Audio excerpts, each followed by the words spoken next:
흑암에 앉은 백성의 큰 빛. 마태복음 4장 12절에서 16절. 예수께서 요한의 잡힘을 들으시고 갈릴리로 물러가셨다가 나사렛을 떠나 스불론과 납달리 지경 해변에 있는 가버나움에 가서 사시니, 이는 선지자 이사야로 하신 말씀을 이루려 하심이라. 일러스되 스불론 땅과 납달리 땅과 요단강 저편 해변길과 이방의 갈릴리여, 흑암에 앉은 백성이 큰 빛을 보았고 사망의 땅과 그늘에 앉은 자들에게 빛이 비추었도다 하였느니라. 마태복음 4장 12절 이하의 말씀으로 흑암에 앉은 백성의 큰 빛을 증거하겠습니다. 어두컴컴한 감옥에서 수십 년을 살다가 석방되어 밝은 태양 아래에 자유롭게 살게 된 사람은 흑암에 앉은 자가 큰 빛을 보았다고 할 수 있습니다. 예수님이 십자가에서 죽은 후 예수 믿는 사람들은 낮에는 토굴 속에 숨어 있다가 밤에만 복음을 전했습니다. 그런 시대에 사울이라는 사람이 다메섹 도성 주변에 예수 믿는 사람이 많다는 소식을 듣고 대제사장으로부터 그들을 체포할 수 있는 권한을 받아 다메섹 도성으로 갔습니다. 사도행전 26장 9절에서 12절. 나도 나사렛 예수의 이름을 대적하여 범사를 행하여야 될 줄 스스로 생각하고 예루살렘에서 이런 일을 행하여 대제사장들에게서 권세를 얻어가지고 많은 성도를 옥에 가두며 또 죽일 때에 내가 가편 투표를 하였고 또 모든 회당에서 여러 번 형벌하여 강제로 모독하는 말을 하게 하고 저희를 대하여 심히 격분하여 외국 성까지도 가서 핍박하였고 그 일로 대제사장들의 권세와 위임을 받고 다메섹으로 갔나이다.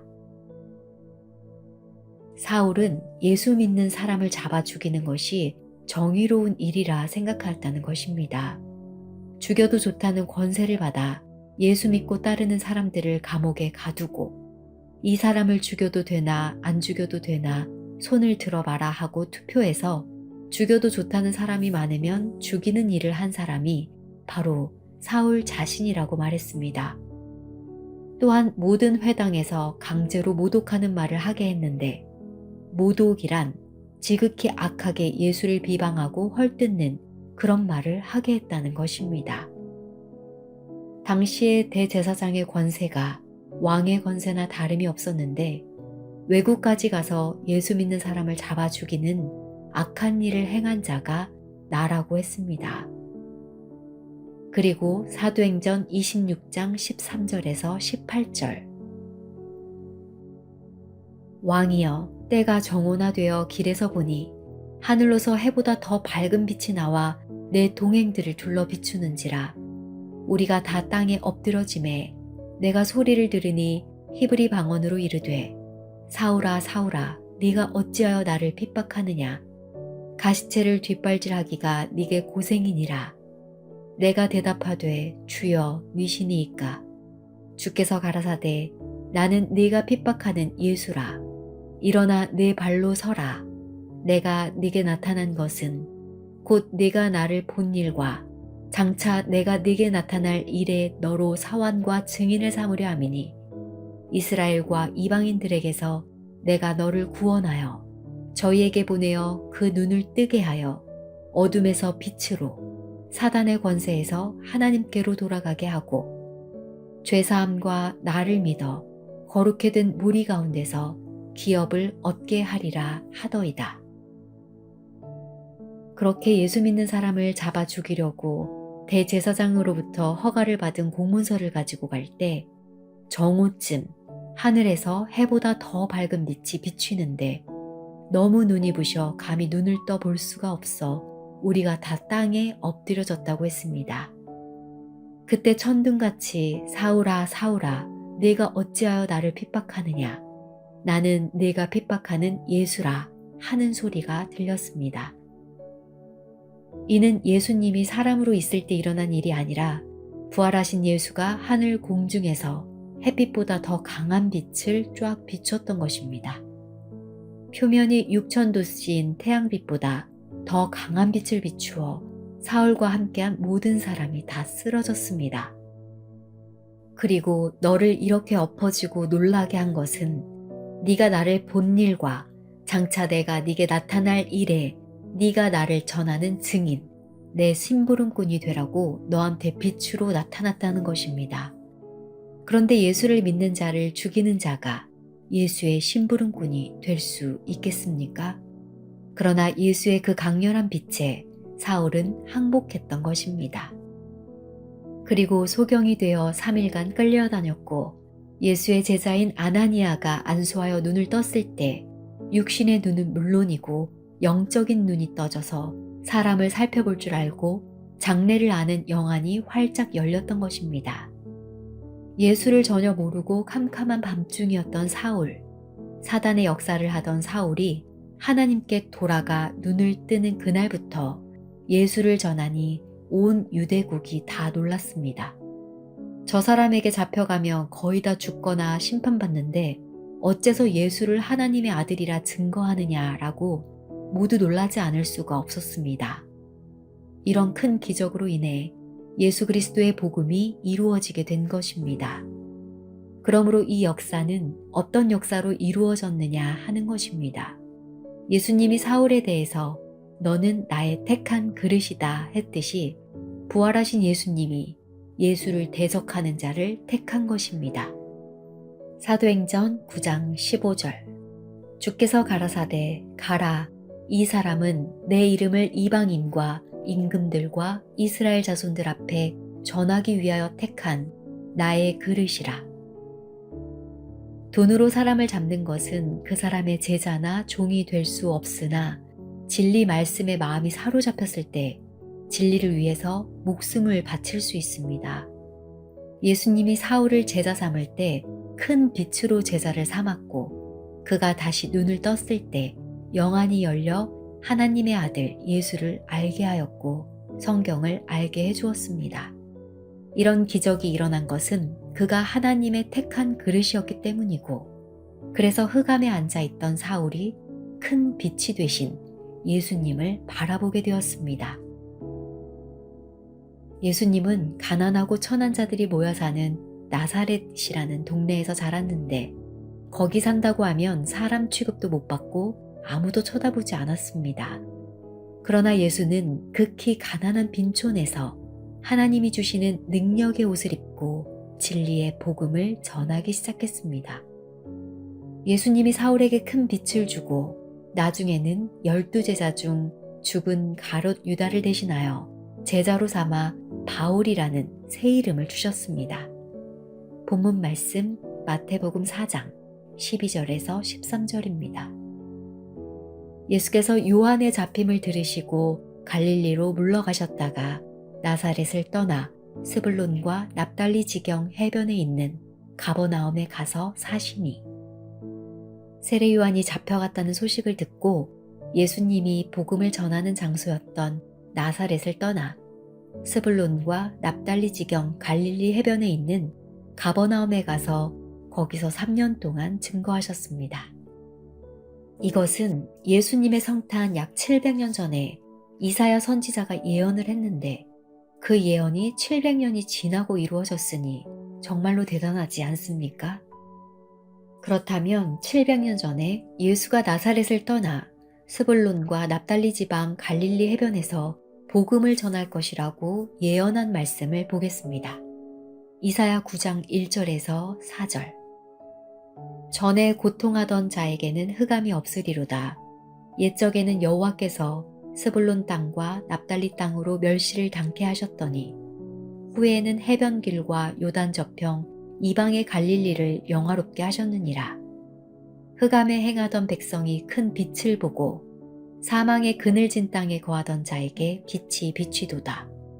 주께서 이 나라를 창성케 하시며 그 즐거움을 더하게 하셨으므로 추수하는 즐거움과 탈취물을 나누는 때의 즐거움 같이 그들이 주의 앞에서 즐거워하오니 이는 그들의 무겁게 맨 멍에와 그 어깨의 채찍과 그 압제자의 막대기를 꺾으시되 미디안의 날과 같이 하셨음이니이다. 왜 고통하느냐면 나사렛은 천하고 멸시받는 자들만 살았기에 억울해도 호소할 데도 없는 그런 곳이었는데 스불론과 납달리 땅도 멸시를 받았기에 고통하던 땅이라는 것입니다. 그런데 후에는 해변길과 요단 저평 이방의 갈릴리를 영화롭게 했다고 하셨듯이 지금 그 갈릴리가 세계적으로 관광객이 끝도 한도 없이 얼마나 오는지 상상을 초월합니다. 갈릴리 해변에 수없이 많은 단독주택이 지어져 너무 아름다운 곳이 되었는데 거기가 바로 예수님이 복음을 전하던 곳입니다. 갈릴리 해변을 영화롭게 했다는 것은 밝고 빛나고 화려하게 했다는 뜻입니다. 끝도 한도 없이 많은 관광객이 갈릴리 해변을 지금도 영화롭게 하고 있습니다. 이것이 흑암에 행하던 백성이 큰 빛을 본 것인 줄로 믿습니다. 또한 그늘진 백성이란 음지에서 사는 사람들, 누가 거들떠보지도 아니하는 천한 사람들, 맨날 종과 같이 불려나가 일을 해야지 먹고 사는 죽든지 살든지 모르는 그런 사람들이 사는 곳이었는데 그 천대받고 멸시받던 스불론과 납달리 땅을 미디안의 날과 같게 하신 줄로 믿습니다. 그럼 미디안의 날이 어떤 날인지 보겠습니다. 미디안 족속들이 7년 동안 유다 족속들을 핍박해서 곡식을 추수할 때면 쳐들어와 추수해 둔 것을 다 가져가고 젊은 여자들도 잡아가고 하니 백성들이 정신이 없었습니다. 그때 사사기 6장 11절에서 40절에 요아스의 아들 기드온이 담력이 없어서 미디안 족속들에게 들킬까봐 포도주 만드는 틀에서 밀을 타작하고 있었습니다. 마당에서 한번 바람이 불어서 밀껍질을 날려버릴 수가 있는데 울타리도 숨을 곳도 바람도 한 점 부는 것도 없는 포도주치 않은 틀에서 타작을 했으니 기드온은 겁쟁이였습니다. 그런 기드온에게 기드온아 너는 큰 용사라 이스라엘을 구원하라 하니 하나님 무슨 소리를 하십니까? 포도주 틀에 숨어서 밀을 타작하는 겁쟁이인 제가 무슨 큰 용사입니까? 그러면 증거를 보여주십시오. 네가 원하는 대로 부탁해 보아라. 제가 솜뭉치를 마당에다 널어 놓을 테니 솜에만 이슬이 젖고 마당에는 이슬이 한 방울도 젖지 않게 해주소서라고 했습니다. 아침에 자고 나서 양털을 취하여 이슬을 짜니 물이 그릇에 가득했는데 마당은 보송보송했습니다. 이번에는 마당에만 이슬이 내리고 솜털에는 이슬이 한 방울도 안 내리게 해주소서 했는데 그대로 되었고 기드온은 하나님의 도우심을 믿게 되었습니다. 기드온이 용사를 모집하자 수만 명이 모여들었습니다. 하나님께서는 너무 숫자가 많으니 집으로 다 돌려보내라. 전쟁에서 죽을 수도 있으니 겁나는 사람은 다 돌아가라 하셨고 결국 300명이 남았습니다. 주여 300명 가지고 메뚜기 떼 같은 많은 미디안 족속들과 어떻게 싸웁니까? 라고 하자 하나님이 항아리와 횃불을 준비해서 항아리 속에 횃불을 넣고 나팔을 준비하라고 했습니다. 기드온은 말씀에 순종했고 하나님께서 밤 이경초가 되면 세 대가 나팔을 불며 항아리를 부수고 좌수에 횃불을 들고 우수에 나팔을 들어 불며 외쳐 가로되 여호와와 기드온의 칼이여 하고 외치라고 했습니다. 그리고 하나님이 내가 오늘 가만히 미디안 군대의 진으로 들어가 보아라 하셔서 부하를 데리고 들어가니 수천 개의 천막이 산 밑에 꽉 차 있었습니다. 살며시 들어가 보니 어떤 사람이 그 동무에게 꿈을 말하는 것을 듣게 되었는데 그 내용은 내가 이상한 꿈을 꾸었는데 보리떡 하나가 우리 미디안 진영으로 들어와 굴러다니는데 천막이 다 부서지고 군사들이 다 도망갔는데 무슨 그런 보리떡이 있냐 하니까 사사기 7장 14절에 그 동무가 대답하여 가로되 이는 다른 것이 아니라 이스라엘 사람 요아스의 아들 기드온의 칼날이라. 하나님이 미디안과 그 모든 군대를 그의 손에 붙이셨느니라 하더라. 그건 보리떡이 아니라 바로 기드온의 칼날이다. 기드온이 우리를 죽이려고 쳐들어올 거다. 도망가지 않으면 우리가 다 죽을 것이니 빨리 도망가자 하는 것이었습니다. 하나님이 미디안 군대가 기드온을 겁내게 마음을 돌려놨던 것입니다. 이같이 전쟁은 인간에게 있는 것이 아니라 하나님께 속해 있다는 것을 깨닫기 바랍니다. 그래서 기드온이 하나님이 나와 함께 하시는구나 라고 힘을 얻고 300명의 용사가 완전 포위해서 숲속에 숨어 있다가 공격 신호로 300명이 동시에 독을 깼고 독이 깨지자마자 독 속에 숨겨놓았던 횃불을 동서남북에서 300명이 높이 들고 나팔을 부니 그 소리가 얼마나 컸겠습니까? 그러자 아무도 미디안 군대에 쳐들어가는 사람이 없는데도 적군이 쳐들어왔다고 아군끼리 싸우고 도망가느라 바빴습니다. 그때 하나님이 미디안 군대를 우리 손에 붙이셨다 하고 소리를 지르며 쳐들어가 미디안의 최고 지도자 오렙과 스엡 두 방백을 생포해서 죽여버렸습니다. 이같이 하나님이 어둠의 생활을 하는 스불론과 납달리 사람들의 멸망받는 것을 마치 미디안의 날과 같게 한다는 말씀입니다. 미디안의 날에 기드온이 나타나서 아무 무기도 없이 나팔의 말씀으로 그들을 쳐부순 것은 무엇을 의미하냐면 독이란 우리 인간의 마음을 상징합니다. 그리고 우리 마음속에 활활 타오르는 횃불이 있어야 합니다. 이 진리의 말씀을 듣고 우리가 가만히 잠잘 수 있느냐 말입니다. 또 마음만 있으면 뭘 하겠습니까? 활활 타는 그 마음이 있을 때 독을 깨야 합니다. 자기 자신의 독을 깨고 마음속에 있는 횃불을 들고 일어나라 라는 말입니다. 그리고 말씀의 나팔을 불어라 라는 뜻입니다. 앞으로 세계 기독교가 반드시 통일되는 역사가 있을 줄로 믿습니다. 이처럼 하나님께서 그 흑암의 땅에 빛을 주셨다는 것입니다. 빛을 주시는데 어떻게 주셨느냐 하면 이사야 9장 5절에서 6절 어지러이 싸우는 군인의 갑옷과 피 묻은 복장이 불에 섭같이 살라지리니 이는 한 아기가 우리에게 낳고 한 아들을 우리에게 주신 바 되었는데 그 어깨에는 정사를 메었고 그 이름은 기묘자라 모사라 전능하신 하나님이라 영존하시는 아버지라 평강의 왕이라 할 것임이라. 섭이란 옷자락인데 피 묻은 것이 불타면 섭같이 살라지듯이 스불론과 납달리에서 영화로운 일이 벌어질 것이라고 예언했습니다.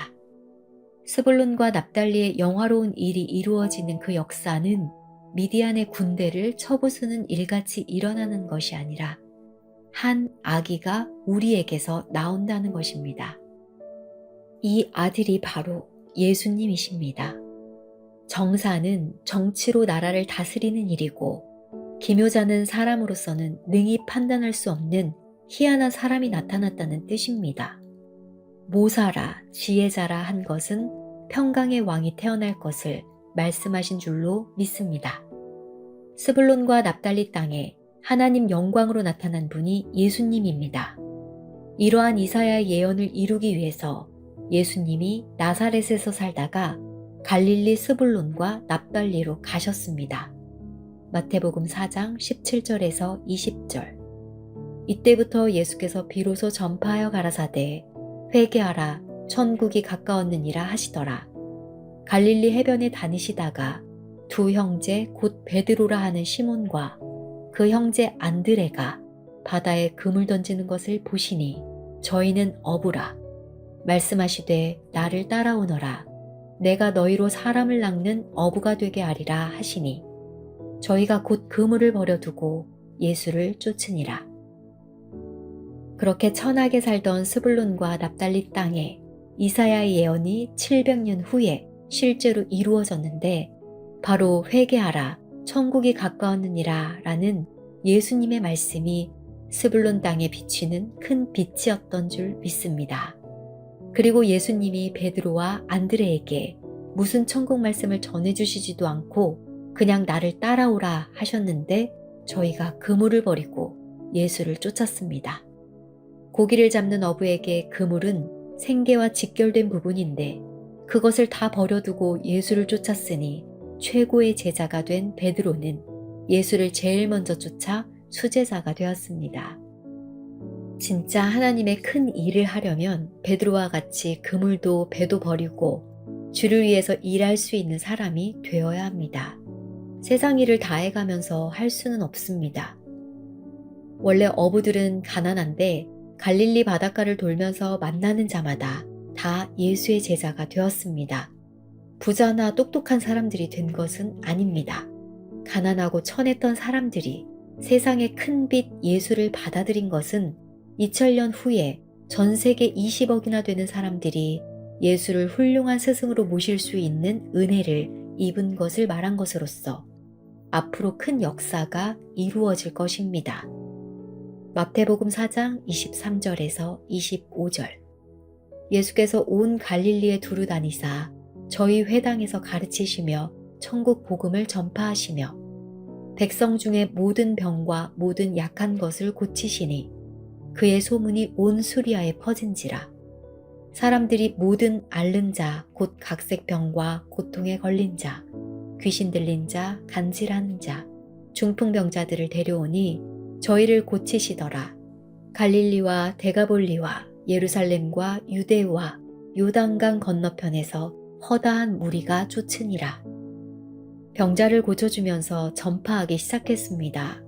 손만 얹고 기도 한번 해주고 옷자락만 만져도 병이 고쳐지고 예수님이 침을 뱉어 눈에 발라주면 소경이 눈을 떴습니다. 갈릴리 해변을 돌면서 복음을 전하니 헤아릴 수 없는 무리가 예수님을 쫓아왔고 이는 스불론과 납달리의 예언이 이루어진 것입니다. 왜냐하면 흑암에 있는 자들이 큰 빛을 본 것입니다. 이렇게 해서 미디안 군대들에게 혹은 바벨론에게 혹은 아수르에게 고통받던 이스라엘 백성들이 큰 빛을 보게 된 것입니다. 오늘 그 빛이 한국 땅까지 와서 비친 것입니다. 우리나라를 한번 볼까요? 세계 제2차 대전이 끝나고 북쪽은 소련, 남쪽은 미국이 다스리자 하고서 38선을 만들었습니다.